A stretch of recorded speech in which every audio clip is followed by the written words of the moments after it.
evening and welcome a night late to the ninth episode of the Pack Homer podcast. We got our buddy Alex G back with us tonight. Looks like his name here on the screen is Alex G, Final Four. Congratulations to, why not us? Let's go, boys. Let's go, boys. Congratulations to Coach Keats and the crew. I mean, my gosh, what a weekend. Adam said before we got on that it seems like we played baseball forever ago. I think we were all so drawn into what we were watching yesterday, and the adrenaline high I don't think has worn off yet. Definitely not. This trip to Phoenix, really exciting. But let's get into some baseball. We might have a couple of bonus basketball questions at the end, but let's get into baseball tonight. Guys, we swept, got 3 over Notre Dame last week. Adam said before everyone jumped on that he was glad our UNC Greensboro game rained out. We didn't know if we wanted any more of the Spartans, but big weekend at the Doak. And Alex, I'm going to let you start talking about Friday night because Sam Highfield's your guy. Thursday night, brother. Thursday night. That's right. Sorry. Game one's now. Our Friday night guy on Thursday night. You love it. I tell you, he's my guy.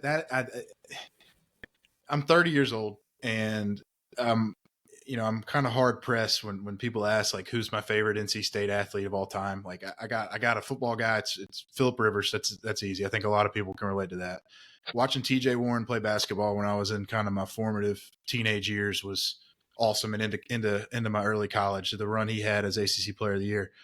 But for NC State baseball, the obvious guys watching Trey Turner and Carlos Rodon play back in those, was early 2010s was excellent. But what Sam Highfield did down the stretch in 2021 for this NC State baseball program, I get what Rodon and Turner have done as pros and what they did to help lead their team to Omaha back in 2012. But when you throw in the COVID nonsense that happened and the fact that Joker went out there and got 3 hits against one of the best pitchers, the SEC's ever seen, and Kumar Rocker, 48 hours after throwing just an absolute gem to get State into the winner's bracket. I just that guy is so high up on my list as a Wolfpacker, and I hate that we haven't been able to see him healthy until now. Because you guys remember coming into the 2022 season, was he a second team All-American preseason? I think was where he ready to rock. Ready to rock. Looked sharp in his first start that season. Maybe against like New Jersey Institute of Technology. I think I might pull that one out of my butt, but I think that's right. And he's just slowly worked himself into form. And these last 2 weeks, man, what he did against Duke was phenomenal. You guys talked about that last week, but did he carry perfect into the 6th, I think, against Notre Dame on Thursday night, and just hit the line he threw out there, dude. Complete game with the run rule. So 8 innings, only 3 hits, 10 strikeouts, no walks. That's your thing, Cal. That dude was no walks, man. Competitive all night. He was spotting that fastball on the outside half, that slider, they couldn't touch it. The only thing that was missing, I sent y'all a text. I would pass out if he dropped to a little 3/4 arm slot and dropped the slider on somebody. I might have been on the floor, but man, just what an awesome start to a weekend in a series that you had to have, and to run rule those guys. Notre Dame's not a bad little offensive team. The TJ Williams up there, 500 plus on base. We saw that other cat they had, David Glancy. He showed some power on Saturday. So yeah, what a great start to the weekend. Yeah, a lot of home. Notre Dame came in. They hit a lot of home runs. We talked about the fact that they were a little bit strikeout prone, but our team that were going to hit a lot of gaps and lead the ballpark. And really, you talk about Sam. I thought it was really impressive to watch him go out there and dominate with like 91-92. Not that 91-92 is not really good, but when you're 91-92, you're throwing it in a thimble all night. You're not leaving it out over the plate because you just don't quite have the room for error. But he was throwing it wherever he wanted to, whenever he wanted to, and breaking ball anytime he wanted to throw it. That was as good as I've seen him in a long time. And it was really exciting. And like you said, Alex, back-to-back weeks where He beats Jonathan Santucci and then turns around and goes 8 innings of 3-hit baseball and a perfect game into the 6th. That's pretty going to be pretty hard to top this week against Louisville, but looking forward to seeing him run out there again. In that game, real quick, and we won't beat it anymore. It was a 10-0 ball game. One that we scored 5 in the second. Everybody in the ballpark could feel it by the third inning that 5 was going to be enough.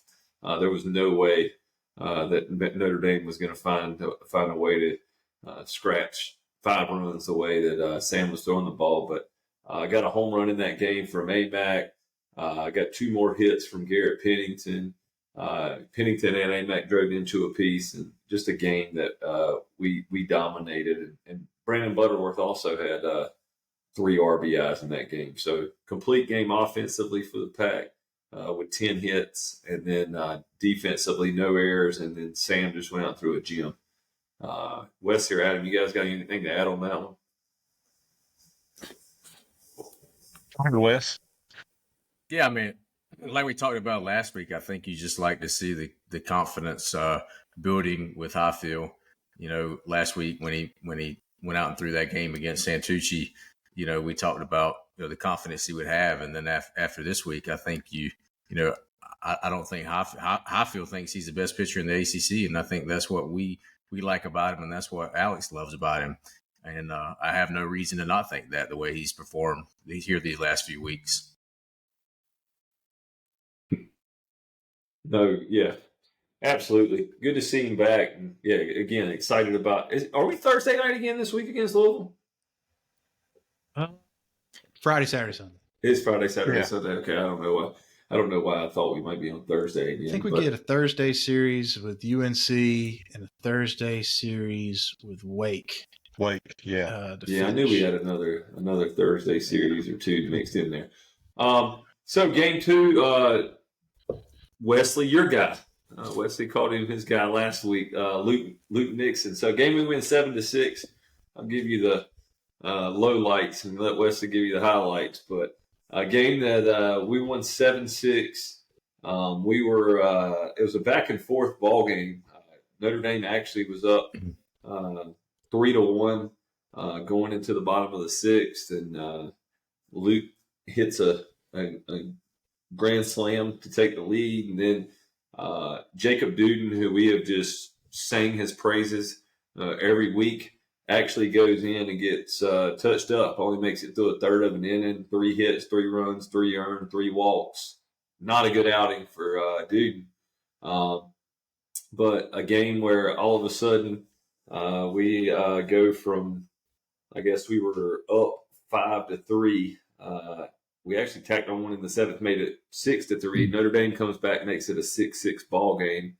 And then in the bottom of the 9th, Wesley, do you want to fill him in?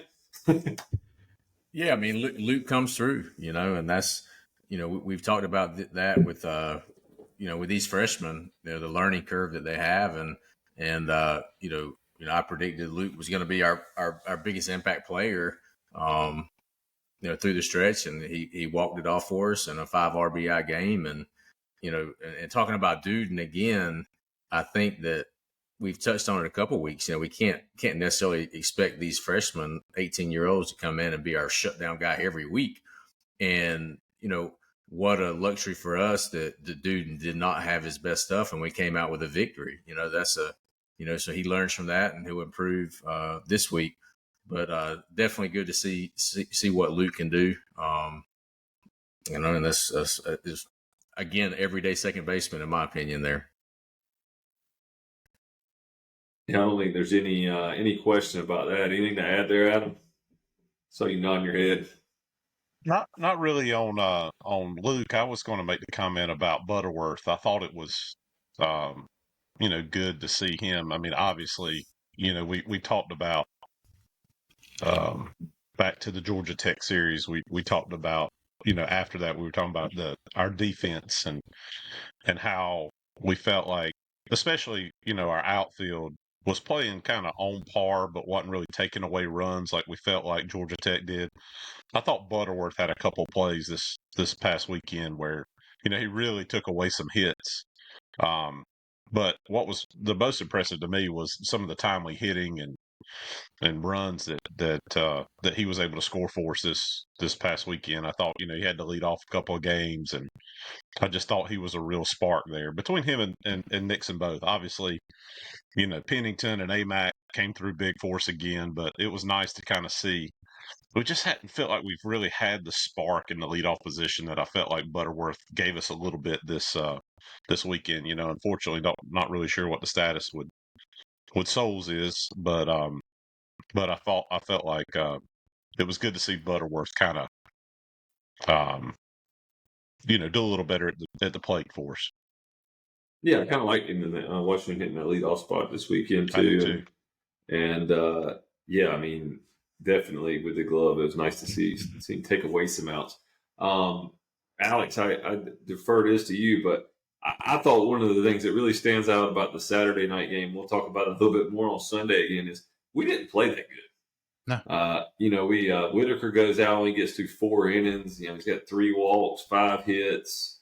He does strike out 7, but it takes him 90 pitches to get through 4. Marone comes in and doesn't give up a run, but he gives up 3 hits and an inning of work. Heath Andrews actually came in, was a nice surprise in that game, but we didn't play well and we found a way to win the game. Yeah, I think I'm buying stock in Heath Andrews, man. That's two weekends in a row. I know his stat line against Duke. If you just box score watching a little bit, he goes 2 1/3 against Duke with 2 earned runs and 4 hits. Walks a guy up, strikes out 2. But I thought his stuff was really good against Duke's lineup, and the fact that was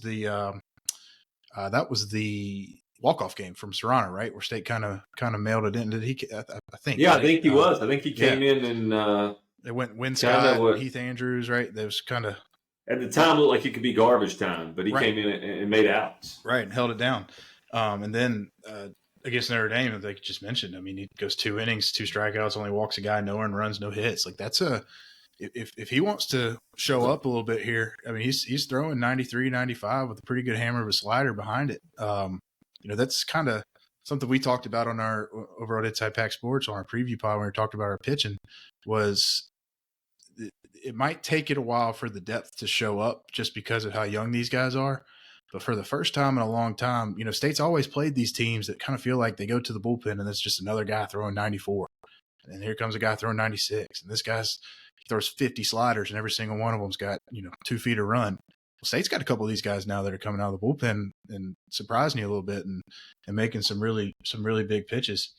And Adam, I'm with you on Butterworth, man. Like I'm pulling this up and I'm kind of trying to do a little quick math, and it's really interesting. He might have the biggest delta on the team in terms of batting average to on base percentage. The fact that he's hitting 273 but still getting on base at a 442 clip, that's pretty darn impressive. He's real patient up there. He's seeing the ball well, and fouls off a lot of pitches too. He fouls off. He battles. He makes you work. And that kind of led me down a rabbit hole just looking at this thing, man. State's lineup right now. You got Hogue's the only one.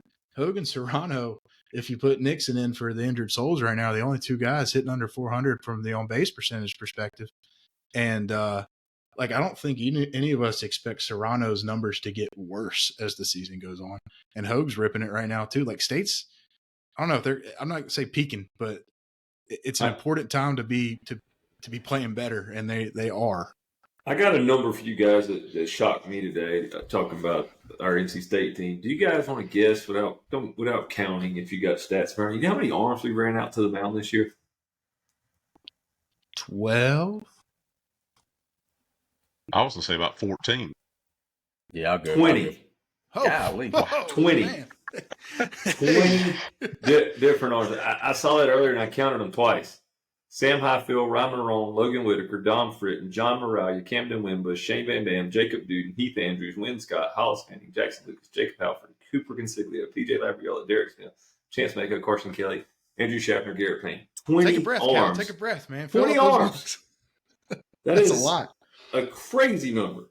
We're pitching 5 guys in 2021, boys. Yeah, Wesley said, maybe we'll figure it out. Maybe we run them out there, somebody's going to clip. Well, we've run 20 guys to the mound.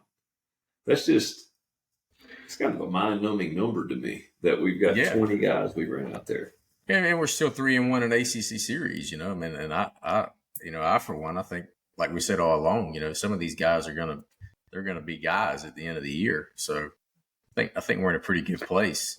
Let's talk about the Sunday game, and then I want to talk about the state team a little bit more.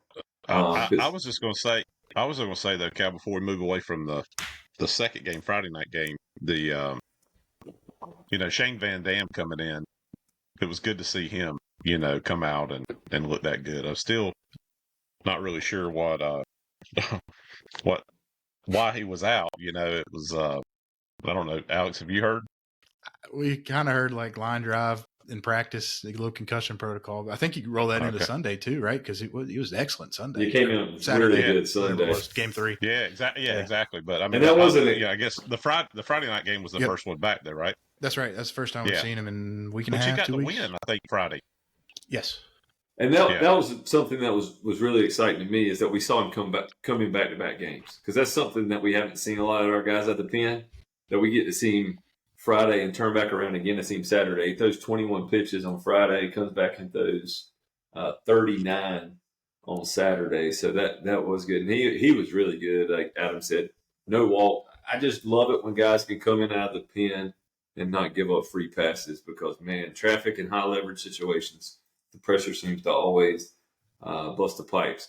So Sunday's game, we Saturday's game. We'll get it. I'm sorry. Twice. There was a different game on Sunday that we were watching, but that's correct. That is correct. So through 5, Notre Dame's up 4-1.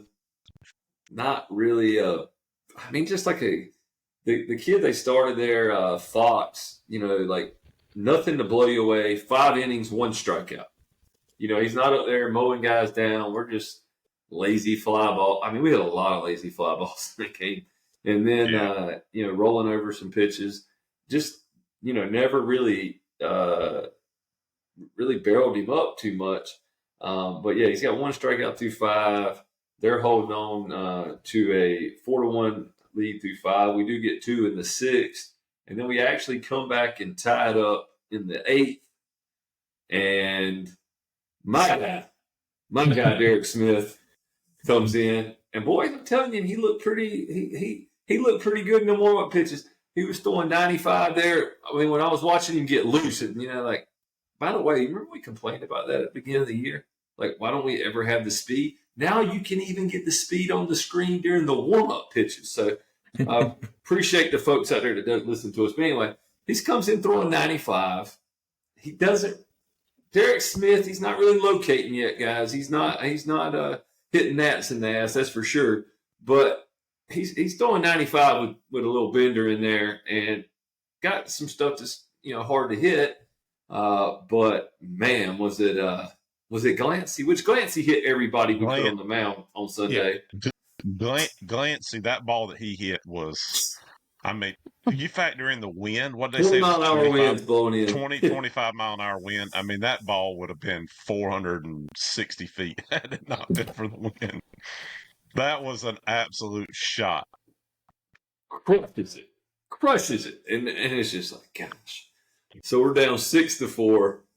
And I can't remember who led off the 9th. I guess that's not really that important. But the 4 of us actually were texting there in that game, and we get back to the top of the lineup, and I'm sitting there when we're down at the bottom with Luke and Chase come up back to back, and I'm like, if we can just get Pennington a swing, that's all I want is Pennington to get a swing, and sure enough, Garrett Pennington makes it up to the plate and hits a walk-off blast. His second, he hit 2 home runs. Well, I mean, we talked about how far the guy can hit it in the preseason, but he hit 2 home runs to left field on Sunday with the wind blowing in 20 mile an hour. But obviously, the second one was the one that everybody will remember.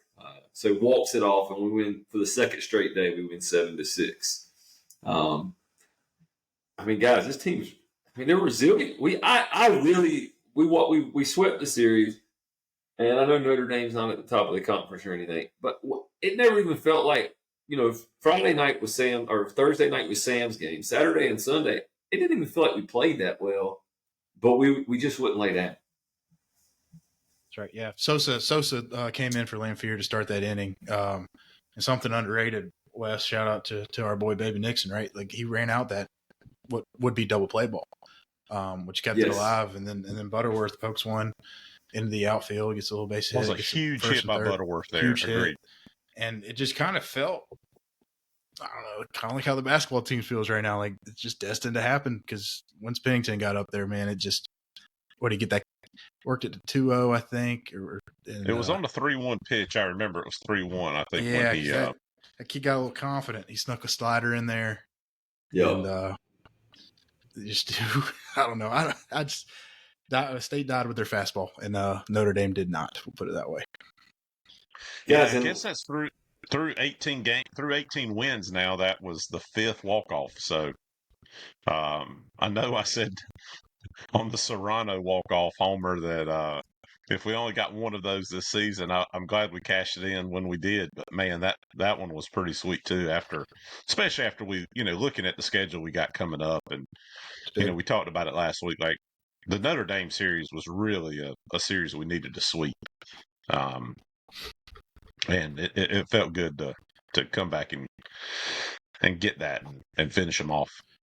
Well, and their record's not great. I think they're 14-12 overall now, but from an RPI perspective, which that stuff kind of settles out in the middle to end of April, but they're still top 30 RPI. And they're 28 now and came in at what, 17 to start the series? Something like that. They're up. And they're coming off the series win against Miami, who is a good ball club. They were competitive as hell against Florida State. Just couldn't finish. And this conference, dude, like when you start scrolling the RPI and the net stuff, which kind of exists in NCAA baseball, I guess, but not really. I don't know how much they take into consideration. The ACC, I mean, I get there's some of these superstar names in the SEC, and that's what's, kind of sexy to talk about with Caglione and our boy 47 and whoever you want to talk about. But I don't know if there's a team in the ACC that I would want to play right now if I was an SEC ball club. No, I mean, yeah, we'll talk about the ACC standings here in a minute and some of the guys in the RPI, but yeah, no question. One of the things I was thinking about when Pennington, because I want to talk about State in particular, where we're kind of sitting right now, but one of the things I was thinking about in particular, and I think someone might have mentioned this though, or the other day during the game, was Pennington. He's at the plate. The guy is like, wearing it out. I mean, I know he's not hitting 400. He's hitting just under 400, but he hits like every ball hard. Like he makes a lot of. He hits the hardest ground balls. He just hits every ball hard. And you're sitting there, you're like, well, if you don't want to pitch to Pennington, well, then you got AMAC. And if you don't go to AMAC, then you got Cozart. And then you got Hogue. And then you got Serrano. Like, I mean, it's just like, and other than AMAC, when he just kind of got on a tear there where it felt like he was driving in 2 runs every single ball game or more, it doesn't feel like that anybody has been just red hot. Pennington, even though he's put up, really good numbers, he seems very consistent. Serrano doesn't to me really feel like, it doesn't even feel like he's having that good a year. It's like he hit the big blast against Duke, but it's like he's hitting 277 with 4 home runs, and it's you don't hardly notice him. I know Lamphere was hot for a while, but it doesn't feel like that we've got where you make a run in the NCAA tournament, you just can't miss from 3 or whatever. We haven't really done that. I mean, we won 7-6 twice this weekend. We scored 10 runs on Thursday night, but I mean, I think we can still play a lot better, and that's exciting to me that we're 18-7 and 8-4 in league play now, and I think that we can play a lot better than we're playing. Yeah, I mean, I think I sent you guys a text. I sometimes go down memory lane and go watch the 15-minute highlight video of the Omaha run from 2021 up until the last one. I turned it off with about 2 minutes left in that video, boys. But the bottom of that lineup was just really good. 7, 8, 9 for that team. What was it? Did they go Tatum, Brown, or sorry, Vincheek, Jarrett, and Brown, right? Somewhere in there. I think maybe Brown, Jarrett, Vincheek, or Brown, Vincheek, Jarrett. Can't quite remember. It never changed. But I mean, you look back at Arkansas, like Vincheek hit a home run. Devontae Brown was knocking grand slams out at the Ruston Regional. And if in state right now, to be honest with you, when they get down to that bottom of the lineup, which has been recently, was what we went Nixon, Souls, kind of in that, Hogues kind of sliding down there a little bit.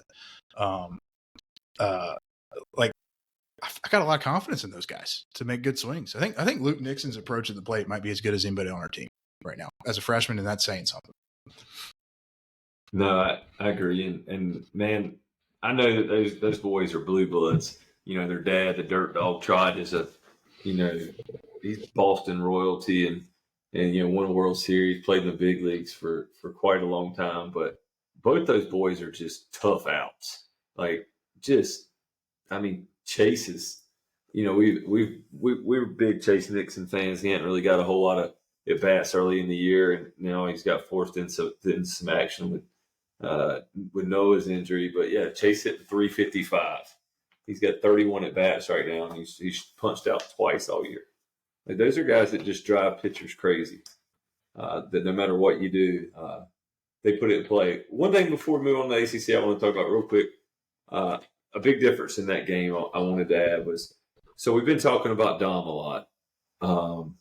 We pulled Dom at the right time. Yes. And that was a big deal.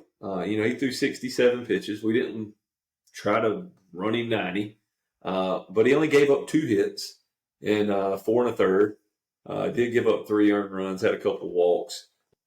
Wasn't vintage Dom, but good enough to keep us in the ball game, and we didn't try to ride him too long. And I thought that was big. And then Shane Van Dam, 3.1 innings, 1 hit of 1 hit baseball was huge. So anybody got any opinions now on our rotation still? I mean, I think I made the comment yesterday to you guys that I think that Dom is an opener at this point.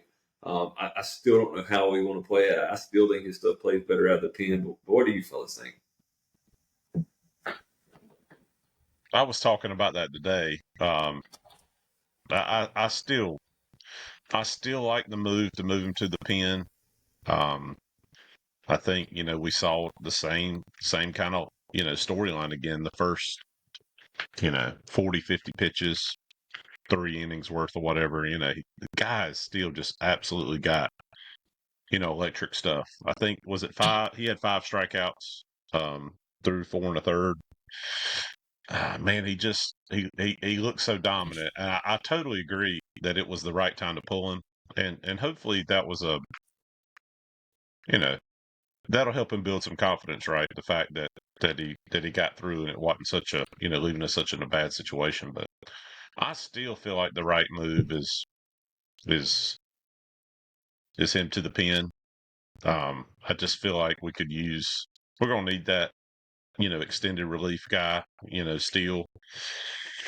And I feel like at this point, really in the season, I don't know, what is his ERA?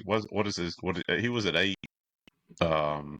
He's still hovering he's around 804. He's at 8. Yeah, he's lowered it down some. 229, man. Like, stuff's there. Yeah. Yeah, I mean, you look at Sam now. Sam's down to 178, which is just unreal. But and Van Dam 169 out of the pen. Oh wow, yeah. But 229 with an over 8 ERA is, I would just say, hard to do, right? I mean, it's obviously from putting the guys on, from between hitting guys and it gives up the long ball a lot. Gives up the long ball. It's thrown 7 wild pitches and 6 hit batters. So, and definitely gives it the long ball. So, I still like the move. I still would like the move to see him in the pen. I do think, hopefully, even though he didn't get the win and only pitched 4 1/3, hopefully it's a confidence building game for him still, especially the fact that we ultimately got the win in that game. Yeah, definitely a better outing for him. Wes or Yes, Alex, definitely. anything you want to add on that? Well, Go I ahead, think Wes. you had some some statistics from Evan Justice from the Yeah. 21 season when we moved him to the pen compared to when he was starting earlier. Maybe you can talk about that a little bit, Cal. Yeah, I shared them on IPS, and I think that Alex shared them on a pod earlier too on the IPS podcast. But I don't remember the numbers exactly off the top of my head. But the gist of it is that Evan Justice had an ERA of around 9.50 in 17 innings in 4 starts the year that we went to the College World Series, and then we transitioned him to the bullpen. Power lefty, 95 plus, knockout slider. And out of the bullpen, that arm plays at a 187 ERA with in 43 innings pitched, and it's just absolutely dominant. So he goes from a guy that 9.50 ERA as a starter in 4 starts, goes to the pen, 43 innings at a 187 ERA. I don't remember exactly how many strikeouts, but he walked less guys in the 43 innings out of the pen than he did the 17 innings as a starter. So, just an experienced guy that got that dog mentality. Everybody, I think we all agree, no chance we're in Omaha without Evan Justice shutting the door for us. I mean, it never happens. So. Yeah. So something I actually threw this tweet out there in response to my buddy Ethan, who he's in Italy or something right now. The guy travels every week. We've got to throw a jab at him in there. So I haven't talked to him in a while, but he's out here tweeting some baseball stuff. So I hit him with a quote tweet because he was talking about the ACC ERA for our staff and whatnot. And I can update my stats now. So at this point in the season, only 3 teams in the ACC have a sub 5 ERA as a staff. I mean, that includes Wake Forest, at 6.37 earned run average as a staff and in conference games. And we know State's number, honestly, man, it's kind of a little bit inflated by that Sunday against Boston College. I think I'd be interested to go do the math. I don't have time to do it, but to remove the outliers from everybody's game, because everybody's going to have one. The ball is hard this year, I think. I think it's a different baseball in college baseball, man. That thing is flying. And but when you sort for state staff by batting average against in conference games only, they're 6th in the conference. The staff as a whole is only allowing hitters to hit 264 off of them. So, Adam, you were just talking about Fritton's ERA versus BAA. Like at some point, something's got to give. And I think a big shift we've seen, and I'd be interested to go do the math and have a better report, maybe on IPS at some point I'll do it, is the decrease in walks recently. Because I do think that has played a factor. There are less free, just less free stuff given up by our pitchers. It seems until Sundays, unfortunately. But I still kind of believe that if we keep Dom kind of within himself, whether it's as an opener like you just called him, or he switches to the bullpen, but within that kind of 50 to 70 range of pitches, that's when he plays his best. And I think the walks will decrease then. And we've said it off air together, just talking, like if State wants to get into a barrel contest with a team and lose, then so be it. I'll take that any day of the week. But I'll tell you, the lineup that we can put on the field, if we can limit the free stuff, the way the ACC plays this year, 7-8 runs is kind of the gold standard that you got to get to. Some of these get day 3 scores, guys, are like, I mean, Wake and Carolina, would they play a 14-12 ball game on Sunday? I mean, and you're talking about some really good arms on both of those teams. Like you got to score, and I've had to kind of adjust the way I look at. Like, we're not going to see a ton of these. As good as Sam was on Thursday, we cannot expect a 0. We can't really expect a 3 or a 4, to be honest. Like, I think if the staff can hold teams to sub 6, right around 6 runs a game. There's a lot of guys that can hit now, and I think part of that, if we talk about the MLB draft, has got a lot shorter. Yes. So you got a lot of guys that stay in college longer. You got a lot of guys that don't get picked up out of high school. So you got more talented guys. You can't win baseball games anymore. You can, but you better have some really special guys. But it's hard to be the college baseball version of Iowa football, right? To just go out and not score any points and beat people. It's just not as it's just not something that you're going to see a whole lot of these days. You're right. You gotta hit the baseball, and that's one of the strengths of this team. So it'll be interesting to see going forward. Like I said, we rolled 20 different guys out there, and we've got a lot of guys with experience, and we're holding our own in the ACC. I'm going to give you a really quick ACC rundown, and then I want to talk about the Louisville series, and then we want to talk about tomorrow night's game against ECU because that's going to be a big one. Probably will be as packed as Doak will get all year. So let me give you a quick ACC rundown, and before we jump on to that, so in the Atlantic. Where the Pack's at? Yeah, Clemson leading the division at 7-2. Pack right behind them at 8-4. Florida State at 5-4. Boston College at 5-7. Wake Forest, preseason #1 in the country, 4-8. Louisville this weekend's opponent 3-6, and Notre Dame after getting swept by us 2-10. On the other side in the Coastal, UNC now is 10-2. After sweeping Wake Forest this weekend in Winston-Salem. Hate to say it, those guys are pretty good. Virginia Tech at 10-2, Virginia at 7-5, Duke at 6-6, Miami at 6-6, Georgia Tech, and this hurts to say, Georgia Tech at 3-6. All three of those came from us, unfortunately, and Pitt at 2-10. And then I want to go over and give you all the ACC teams in the top 30 of the RPI. So if you guys, to talk about how tough this league is, the #1 RPI in the country is Clemson. Number 2 is Florida State. Number 4 is UNC. Number 14 is Virginia. Number 19 is Duke. Number 26 is NC State. 27, Virginia Tech. 28, Notre Dame. 29, Wake Forest. I don't even know how many teams I just named there. Most. 1, 2, 3. Yeah. I'm always saying the whole league in the top 30 of the RPI. Hey, and Boston College is at 34. They're like one game off of jumping up there. So plus ECU and Coastal Carolina are in there. Yeah, our opponent tomorrow night, we're about to talk about East Carolina, number 13 in the country in the RPI. Coastal Carolina, who we've already beat, number 18 in the RPI. 18-7 doesn't feel so bad when you throw those things out there. Gosh, the league is tough.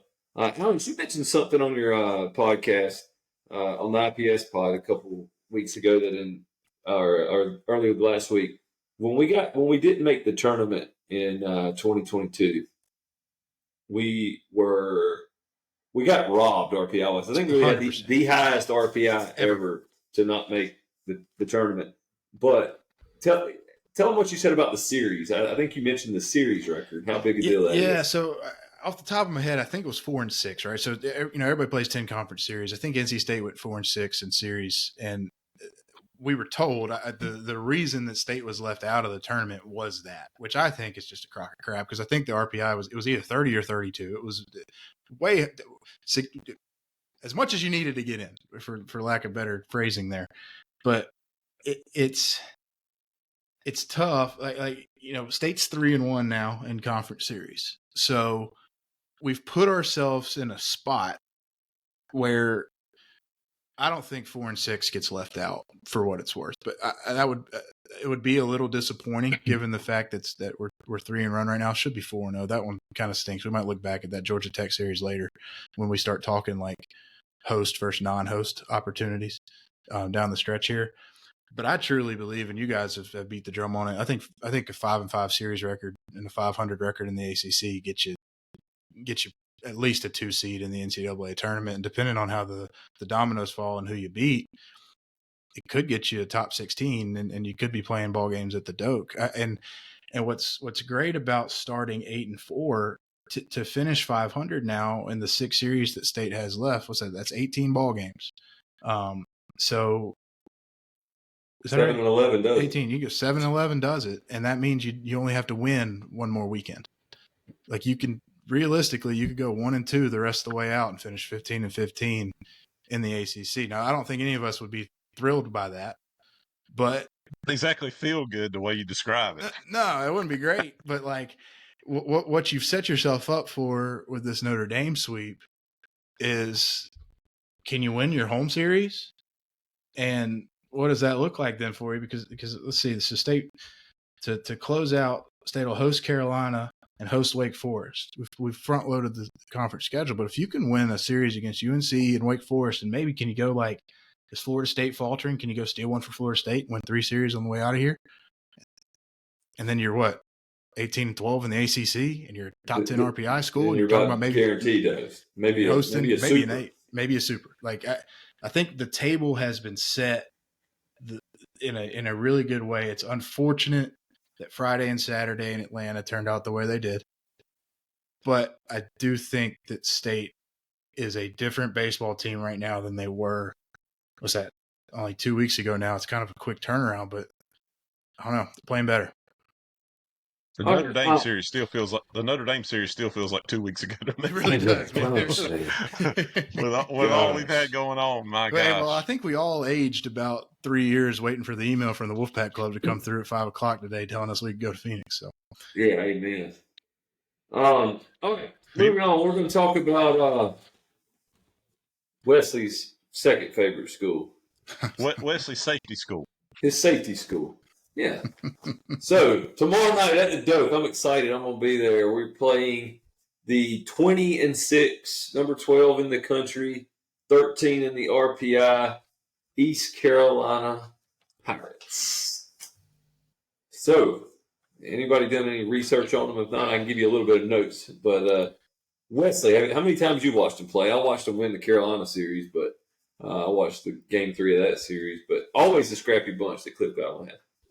I watched most every at least one game a series for ECU, and that being one of my better friends is a diehard ECU baseball fan, and I have to admit, unfortunately, I'm pretty decent at negotiations when it comes to my career, but I do have an ECU flag in my backyard. Because my wife is an alum of ECU, so there is an ECU flag back there. There's several state flags throughout the property, but one ECU. But anyway, I mean Jenkins Cower, he's a really good player. I mean state fans are familiar with him for the last several years. Carter Cunningham, he's an incredible player. I mean they got some guys. I was in Greenville last year. For the Raleigh game when we had the error in left field, and that led to, I think, 5 runs in that inning. But ECU has a good team, but it sure would be sweet to get that victory tomorrow night in Raleigh. And we haven't talked about it, but due to unforeseen circumstances and me having to be in Arizona for the weekend, I'm not able to make the game tomorrow night. So maybe we could do a Twitter fan giveaway for 4 tickets to the baseball game. So maybe we can talk about that later, but I can't make it, unfortunately, to Raleigh tomorrow night. Yeah, those are a hot commodity too right now. So yeah, don't want to spend too long on it because we may have 2 hours if we do, but I'm expecting tomorrow night. I hope I pronounced his name wrong, because if I don't, or I hope I pronounced his name right, because if I don't, I have enough Pirate friends and family I'll get criticized. But I think it's Chris Taylor. So I expect to be the midweek starter. He's a senior George Washington transfer, 6.06 ERA through the last 2 midweek games for him. But one of the things I'll say, and if you guys know Cliff Godwin, I've known Cliff not really personally for a long time, but I've known him from back when I was coaching, and he's from over in Greene County, Snow Hill. He's been around Eastern North Carolina baseball for a long time. He wants to beat NC State, and just like last week, he wanted to beat UNCW. They played UNCW in the midweek last week, and Wyatt Lunsford Schumann, who's their closer, who has a .96 ERA in 13 appearances, he came in and threw 3 innings last week in the midweek versus UNCW. So I can tell you, if it's a close ball game tomorrow night at the Doak, they ain't running I'm not even going to. You just imagine who you wouldn't want to see jogging. Any of the guys you would say, oh, my God, we're running him in. That ain't who Cliff's sending in at the pen tomorrow night if they got a one-run lead tonight. They're going to bring somebody. They're bringing a dude in. Well, if you look at their conference schedule, they don't play anyone probably in the top 100 RPI. So Cliff has no choice. I mean Cliff's he's not bad at math. So I mean, here you go. This is their only opportunity. And Campbell is a strength of schedule gainer for ECU in the American Conference. The conference is terrible. Now Campbell's out. They're in the Colonial now, right? They're playing with my boys at Elon. Well, that's what I mean. I mean, I mean, from an RPI standpoint, Campbell's top 60. That's an opportunity for ECU as far as the American League play goes. And I don't understand the RPI all the time because one of the things I did take notes on was so NC State right now is 9-1 versus the top 50 in the RPI, which is pretty dang impressive. Really good. It's really good. 11-6 versus the top 100, and that puts us at 26 in the RPI. East Carolina, who is 20-6 overall, is 5-5 versus the top 100. I don't really understand how that maths. I do know that the series win over UNC probably carries a ton of weight, but still, I don't really understand how that works. We're 11-6 versus the top 100. They're 5-5 versus the top 100. They're 13th in the RPI on 26. But anyway, not to belabor that anymore. Great fielding team, 981. They play small ball. Not a Pirate fan. They're fun to watch when they get it going because they do a lot of they kind of play some of that old school. They steal bags. They hit and run. I don't know if I've seen a team hit and run as many times as I've seen Cliff and ECU do it. So it's going to be a good ball game. It's going to be absolutely perfect weather, and it's going to be a packed house. And I can't wait to sit down tomorrow night and watch that. And we're a team that doesn't strike out a lot. They've struck out 283 guys in 232 innings. So I think it's got all the makings of a good ball game. I hope that we go out, and I know we're going to. I know our guys, it matters to us too. We want to beat ECU, and I hope that tomorrow night is everything that we hope it'll be. Last year, real quick. Yeah, well, Yep. real quick. So last year, the two ECU ball games, just to reflect on that real quick, I remember the ball game in Greenville was just unbelievably frustrating. That was just a comedy of errors from NC State defensively, especially on the left side of the field. Poor Carter Trice, God bless him. And I think that was the day he ran in and called, I think it was Peyton Green or Groover, one of those two off, and just let a ball drop to continue an inning. That one, we could flush that one, but I thought State in the ball game against ECU at the Doak last year, kind of to your point about ECU will jog somebody out there to win the game. State let it rip too. That was Sam Heifel's maybe his first start of the year, actually, because he transitioned to starting later. But I think that was his first one. Labriola was really good for State. He had a one inning pitch, had 3 strikeouts, so maybe he can recoup some of that magic for us. And State through Lawson, State through Britton, and Carson Kelly, who, hey, he's still on the roster too. Maybe we can see he's one of the 20, right? Let's see him. Maybe we can see him on Tuesday. We ran Lawson out there last year. We ran Lawson out there he got shelled a little bit. 2/3 of an inning wasn't great, but we were ready to win. I think we wore the ALS jerseys that night too, trying to get a little magic going. It's an important game, man. It's really cool too that it matters to both schools, and and I give all my ECU fans a hard time, or friends a hard time, but I will tell you, we want to beat ECU in baseball. It's a big deal. Like, we want to win that ball game. They want to win that ball game. That's what makes it. It'll be even better if they ever make it to Omaha, Cal. Yeah, that's right. That's right. So they're the premier program in the state's never been to Omaha. I had to throw a jab in there, guys. Come on, they got break through, Cliff. What are we doing? So they're going to try. Go ahead. Their problem is they start booking rooms in Omaha when they're up in their regional, or even up in their super. They're all looking at flights and everything. So, as a State fan, I know better than to do that. Never. So, hell, I wish I had done that for this weekend.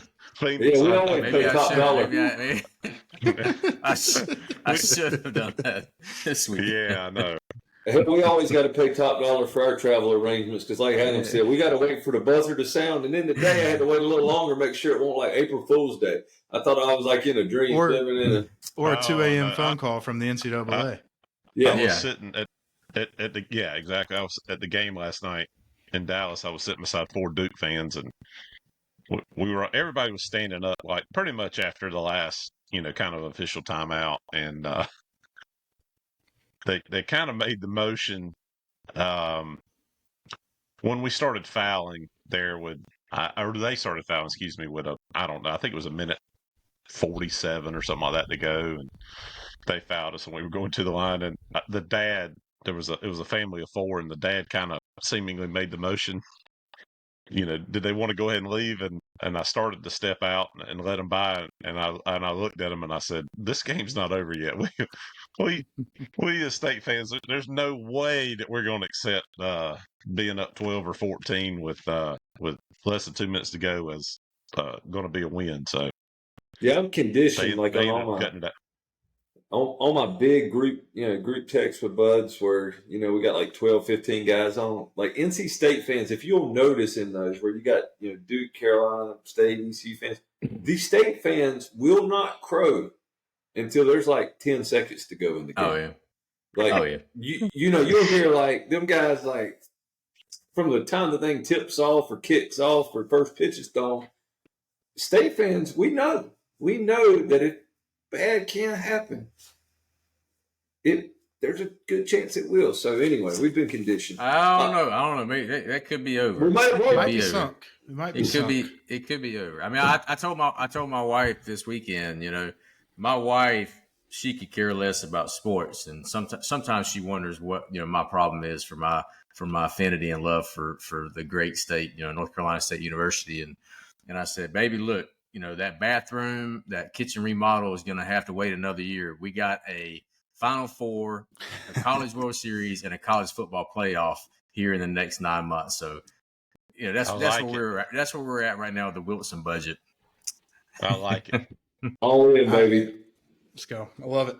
Let's talk about Louisville real quick, and then we'll just get out of it. Talk about some other stuff and get out of here. But the Louisville 17-11 overall, RPI 113, 3-8 versus the top 50, 6-10 versus the top 100. But they are 15-5 at home. I don't know if you guys have glanced at the stats, but they do like to hit the ball at the ballpark like we do. They've hit 41 home runs. They're only hitting 272. Their pitchers are getting hit 272 against. One of the things that stuck out to me was that they have stolen 62 bases.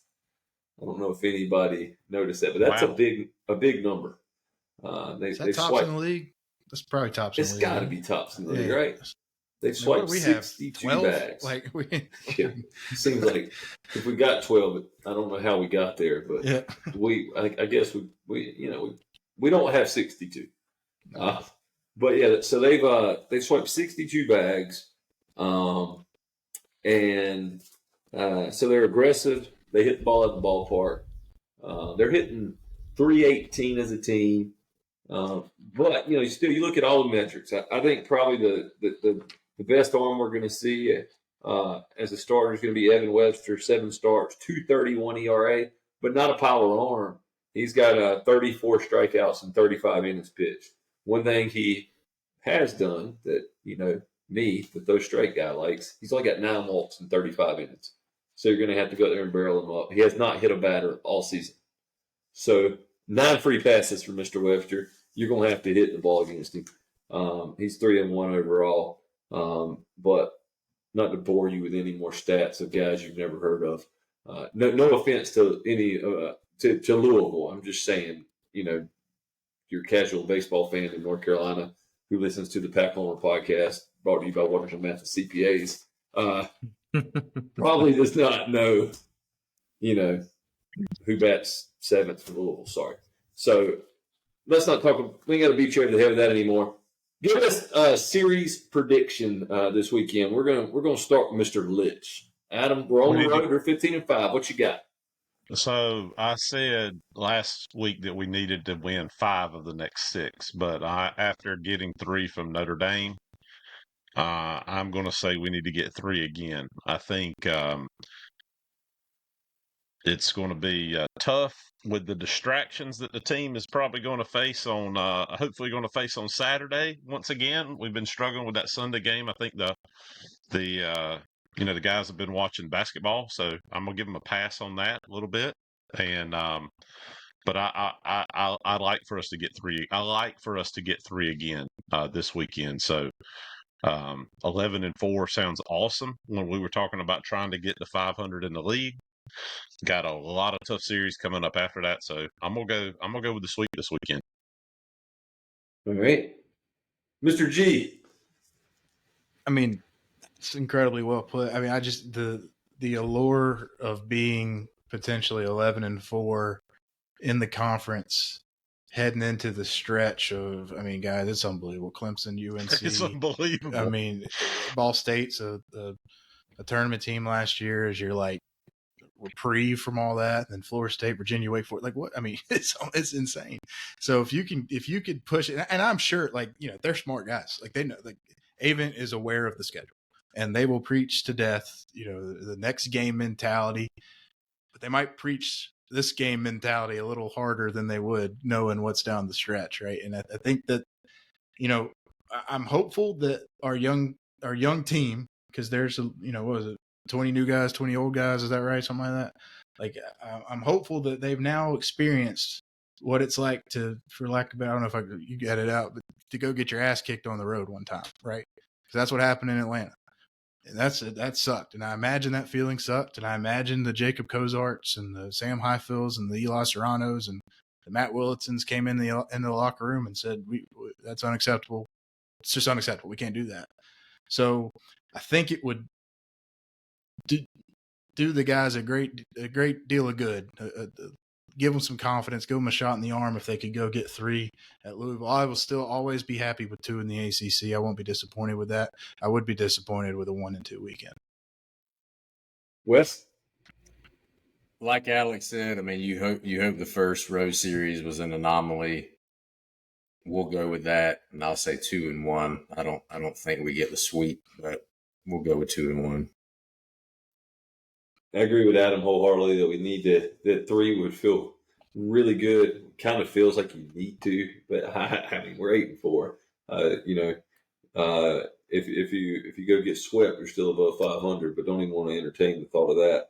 So let me ask you this: let's just hypothetically speaking, these next 6 days, including Tuesday, State goes 3-4. Would you rather it be a loss to ECU and 3 to Louisville, or you want to split? Go 2-1 in Kentucky and beat the Pirates? Whoa. That's a tough question, Alex. No, I don't know, man. That's a real tough question. I take the ACC series. I take the ACC series.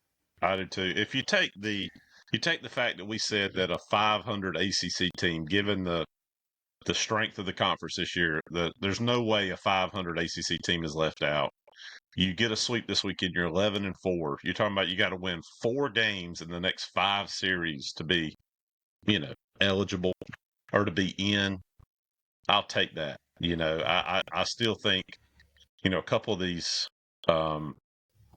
teams are going to not play to the level they're playing at now. Obviously, I mean, I hope Wake is still down, if you will, when we get to that series. But you get to, to go to Charlottesville and go to Tallahassee. Those are going to be tough. So I would take the sweep over Louisville, over a win over the Pirates. So I got a lot of Pirate family and friends too. So I never root against them except when they're playing us. I agree. Yeah, I really want to beat the Pirates, but you really, really need to win this series just because, I mean, just what's in front of us. It would be, you don't want to get to sliding, and we're the opposite of Wake Forest right now. We're probably playing a little loose. Some of those young guys gaining confidence. Then you got a Wake Forest team, guys. They feel all the pressure in the world right now. Now, would it surprise me for Wake to go and win 13 out of their next 15 ACC games? Absolutely not, because they're plenty talented enough to do it. But they are feeling a ton of pressure. They almost dropped out of the polls this week. I'm kind of surprised that they did. Probably if it was anybody but a highly ranked UNC team that they got swept by, they might have. But can you imagine? You're preseason number 1 in the country, and all of a sudden you're 4-8 in the ACC. And 2 All-American starters, a top 5 pick at third base, a top 10 pick at shortstop. And they're looking ahead, and just like us, and they see other names on the schedule that they know they're going to have to go strap it on because there's nothing easy coming. So we can just go 4-0 this week, and it doesn't matter, right? Yeah, we'll do that. Let's do that. That was the option. That was the option that was not brought up. That would be more ideal for sure. I apologize. I would like 8-0. I want 4 baseball wins. And 4 basketball wins. That would feed my family for a few months, guys. I'll just let you know about that one. All right, before we get off tonight, and before I jump into this, please follow us on Twitter and Instagram. My gosh, at Pack Homer Pod. We still do not have enough followers. We're not feeling the love, guys. I just telling you, we do this for the likes and the clicks, and we really appreciate you guys to honor our hard work with a follow, a retweet, and a heart. You can see some great pictures of Adam with Grant Hill. Yeah. You're missing out. If you're not on following the Pack Homer Pod on Instagram or X/Twitter, I want you guys to get on there, and I want you to go look how excited that Grant Hill was to meet Adam. I mean, you can just tell the guy is there's a picture. He saw him last night in Dallas. He was very excited to meet Adam. So you need to get on there and check it out. He was super nice. I talked to him all the way down the jet bridge after that onto our flight. We were on the same flight back to Orlando last night, and he was saying how much he liked our team. He spent a lot of time with them the day before, he said, and he's like, "You guys are just a team of destiny." And I was like, kind of like that Billis video today. I was like, just pump that right into my veins. So I got one thing for you, and then we're going to talk 3 minutes of basketball or less. But I'm going to give each of you this question, and I'll answer it as well. If you were to take this current NC State baseball team and you were to issue one challenge in the clubhouse, if you have one thing you would like to see improved, corrected, in any area, any individual, which we probably won't get too individual in it, but what would be the areas of improvement you were preaching if you were in Elliott's shoes? Man, I thought you were going to ask if I could pick one former NC State baseball player and put him on this team. Who would I pick? Because that'd be a fun question too. I just want them to keep. I'm with you. I'm on the throw strikes train. Stay competitive in the zone. I think we have enough guys who have good enough stuff that if we just stay in the zone and challenge some of these hitters, let's get into a barrel contest with some of these teams, man. Let's make them score 8 to beat us by hitting the baseball. And I mean, you mentioned, like we talked about your boy Derek Smith. Like, okay, you kind of left one middle 95, but it still takes a pretty darn good swing to hit one middle to hit a 95-mile-an-hour fastball out to left field. Like that it's going to happen. But more often than not, if you're pumping the inside corner at 95 and throwing a slider for a competitive pitch on the outer half, you're going to get some strikeouts, you're going to get some rollovers, and you're going to get some ground balls. So that would be my thing. Well, you answered that one pretty good, so I'm just going to go ahead and give Adam a whole other question now. I think we probably all agree on the strike thing. One thing I would add on to that is that we have done a great job of limiting the walks now. But the next step in that, the next progression as a pitching staff is to getting ahead of hitters. Yes. Because it's a whole lot easier to sit on 95 on a 2-0 count and hit it at the ballpark than it is to hit 95 in a 1-2 count when you don't know what's coming and you get banged on the inside of it. Now I gotta ask Adam a quick. I gotta make up two Well, more questions. I'll Go ahead, I'll Adam. just follow up that. I'll just follow up the Walks comment. I know, Alex, you mentioned it on your pod with James. I don't think it was this past week, but on the IPS baseball pod a couple weeks ago now, talking about a lot of people harping on the number of walks. Presumably talking about Cal.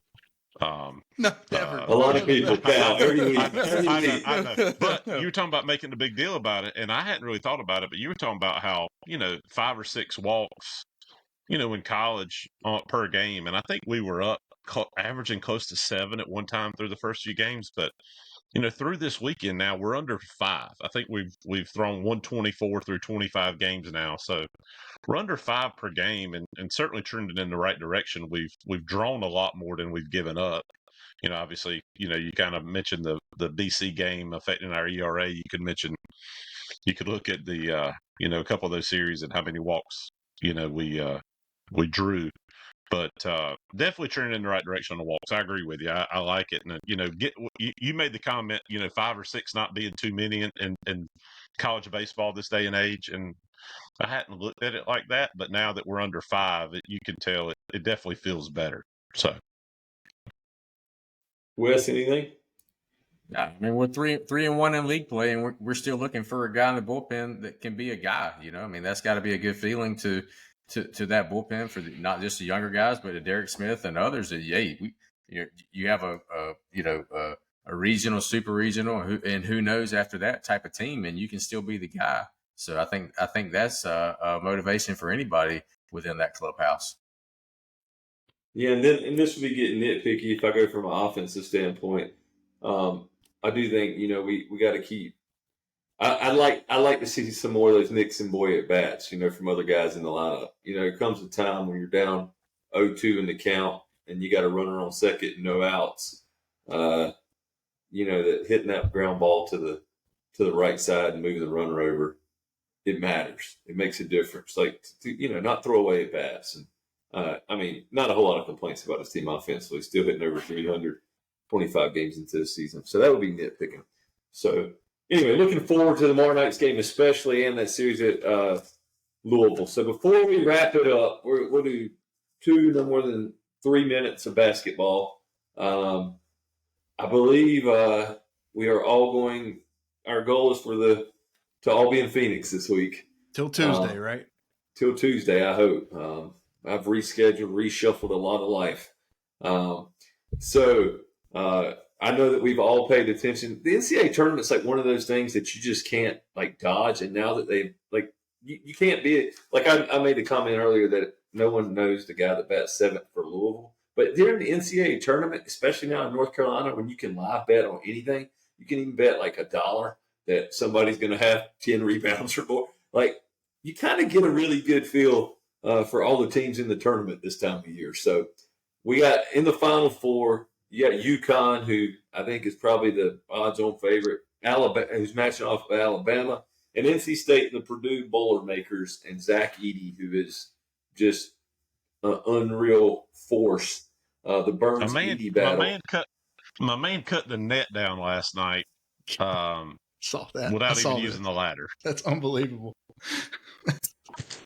40-16 in that ball game against Tennessee. So it's not like 20. How many free throws did he 22 free throws? Come 22. On. 22. All right, so what's your question?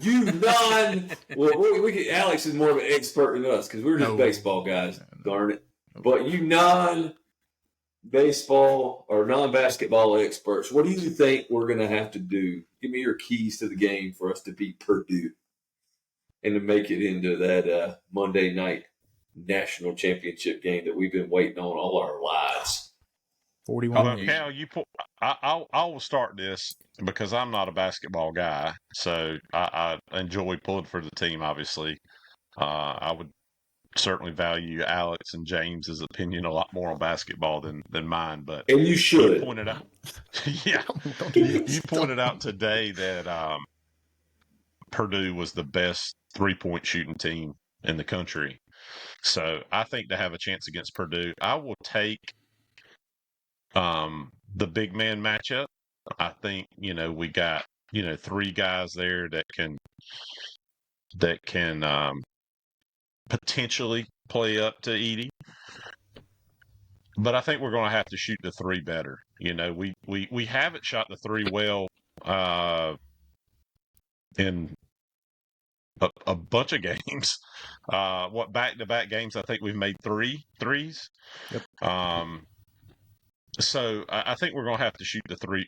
I think to beat Purdue, we're going to have to shoot the three better than they do, and I think that would be the difference. So Wesley, that's my non-expert opinion. and I'll go after Wesley, and we'll let the one with the most expertise on this close the deal. Go ahead, Wes. I'm not going into basketball analytics with threes and and any of that such, but I see this big guy for them like Ivan Drago from Ross. Oh yeah. I mean that is exactly what I see this as, and I like where we're at. I really like where we're at, and we're all going to Arizona, and if we don't win that game, then we're proud of the team. But we damn sure want to win the game. But that's what I see this as. That guy's Ivan Drago. And, some of the things he said after their game on Sunday or Saturday, whenever it was, I didn't really like. And I think we're in a really good spot with where we're at. And, and again, for the basketball team, it's not all about Burns. I mean, we can win a game when Burns isn't productive. And, whether that be Horn or like Adam says, we have really struggled from the 3-point line. It feels like. So I think the team's multidimensional, especially here in the last 2 weeks, and just really do not like that big guy at all.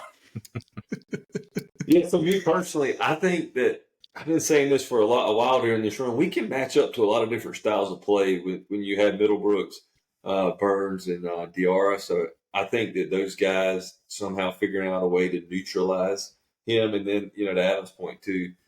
Hitting some threes, but I mean, right now, it kind of feels like we're America's darling, and it's honest to God, guys. It's going to come down to, in my opinion, obviously, like Wesley said, can't let Edie get 40 against you, but how hard can you play, and can you hit a couple of big shots, and not dodge the big runs? I think that's probably what it comes down to, and even though. Even though I certainly hope we come out on the other side, I will say that if we were not in the Final Four and say it had been Duke in our place, I would have wanted Purdue to win the Final Four over the other two. I don't want to see UConn win it again. I don't want to see Alabama win it. So that's right. The Boilermakers. We pull for the Ag schools. Ag schools. Yeah, Purdue's an ag school. Yeah. So I hope we send them home. But looking forward to the matchup. Alex. Yeah. So a couple thoughts, and you guys, you'll post this before Hindu and I's pod comes out, so you get the scoop here first on the things I've been looking at. So. Gosh, I hope people will watch for an hour and 6. Listen for an hour and 6 minutes. We'll tell That'd be really cool. We'll we're going to put that when we post it. Hey, scroll to the end and you can get the hot takes. We'll tell them. So I still don't think NC State's played their best basketball game, which gives me a lot of hope. For one, State, like you said, Adam, State was 3 for 13 from 3 against Duke and still scored 76 freaking points because DJ Burns goes for 29 in 29 minutes. That's unbelievable. DJ Horn showed up in the second half of that one, but I still think there's a DJ Horn game out there where he goes 6 for 8 or 6 for 9 from 3 and gets you 25, while Burns and those jokers can get you over 20 as well. And I think the way this thing's trending, I really think it can happen Saturday, right? Saturday afternoon in Phoenix. Something I think is really cool. Two quick thoughts. I don't think this is like 83, and I'm really excited about that. Like, this isn't the cardiac pack. Like, if we were Purdue fans just watching the Wolfpack play, we'd be like, why the hell are those guys freaking out over there? They've been winning by 8 points the entire second half. Or we've been front running a little bit, which is exciting. And then my last thought, which I think is really, really cool, and I'm really freaking pulling for this. Like, I'd rather play Alabama than UConn from a matchup standpoint, just because I think UConn is kind of inevitable right now. But so is Houston, and so is Ralph Sampson in Virginia, so is UCLA and Bill. We've been there, done that. I get it. But what I think is cool is there's been 13 times in the history of the NCAA basketball tournaments, men's and women's, and shout out to our girls for making the Final Four as well, where both men's and women's teams from the same school have advanced to the Final Four. Twice, that school has won a national title, and it was UConn. State has a chance, the way these dominoes have fallen, and we're taping this on Tuesday evening, and UConn's about to tip off, or maybe just tipped off against Southern California. If they win on the women's side, State's men have a chance to play UConn for the national championship. State's women have a chance to play UConn for the national championship, which would make it the second time ever that a team has won the national championship on both sides. Because if that happens, the Wolfpack are freaking winning the game, boys. I'm telling you that. If we make it to Monday night, we're winning. To further the storyline, the last time a team went 5-5 in their conference tournament, who was it? 2011, the UConn freaking Huskies with Kemba Walker, and they won a national title. I don't know. I'm not necessarily one of those like same underwear, same T-shirt, stars have aligned guys. But there's a lot of storylines right there that kind of make you think a little bit. So I'm fired up. I'm just so excited. I'm glad we'll all be there. Like get a chance to spend some time together too, hopefully. And it's just I think that, you said State's America's team right now. I know there will be 4 schools represented in the Cardinals stadium on Saturday evening. The 3 fan bases will be pulling for the Wolfpack collectively, I believe. It's going to be a lot of fun. And guys, we promise we ain't going to start talking basketball every podcast or football or any other things we don't pretend to know a whole lot about. But looking forward to a big weekend, a big week for Pack Sports. Appreciate you listening, and we'll see you next week. If the music will play. Gosh, that music, man. It's hard.